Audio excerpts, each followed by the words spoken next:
Bonjour. Alors, suite à la vidéo précédente sur les 4 pièges de l'ego, qui sont l'avoir, le faire, le savoir et le paraître, vous allez évidemment me poser la question, oui, mais alors, il faut se définir par rapport à quoi?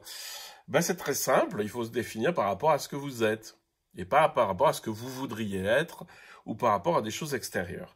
Il y a 2 niveaux à ça. Le premier niveau, c'est être qui je suis.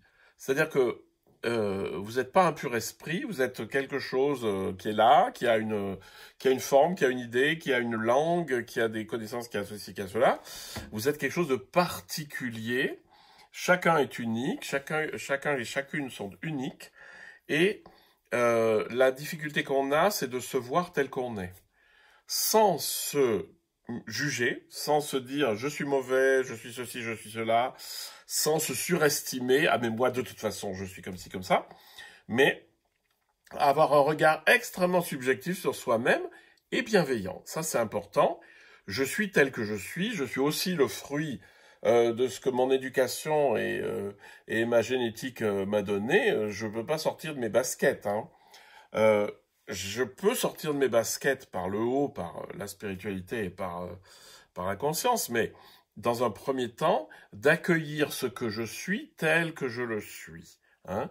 Donc sans complaisance et sans jugement négatif, parce que il y a beaucoup de mouvements de société et puis voilà, même religieux, qui nous font culpabiliser, qui nous font nous sous-estimer, ou d'autres qui vont nous faire nous surestimer.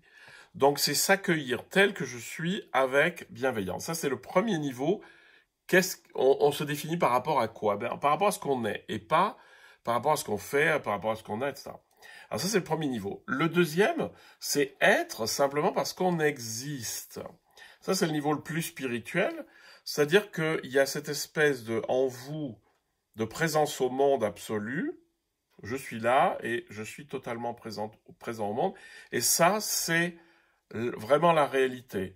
Et si je commence à penser que c'est ça le centre de ma vie, le centre de ce que je suis plutôt bien parti. Parce que à partir du moment où je rentre dans cette présence à moi-même qui est pure conscience, qui peut s'élargir, après, au niveau spirituel, tout est possible parce que ma vie va s'organiser par rapport à ça.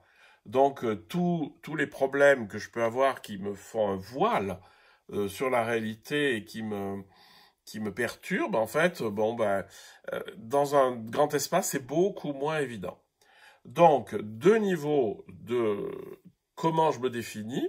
Le premier, je me définis parce que je suis vraiment, concrètement, avec ma taille, mon poids, mes capacités, mes non-capacités, etc. Mais simplement d'accueillir ce que je suis, qui est toujours en modification, ce que je suis avec bienveillance. Ni complaisance, ni mépris, ni ceci, ni cela. Et le deuxième, c'est se définir l'essentiel de ce que je suis par l'immense présence qui m'habite, qui est la conscience. Et ça, c'est vraiment le chemin vers la spiritualité.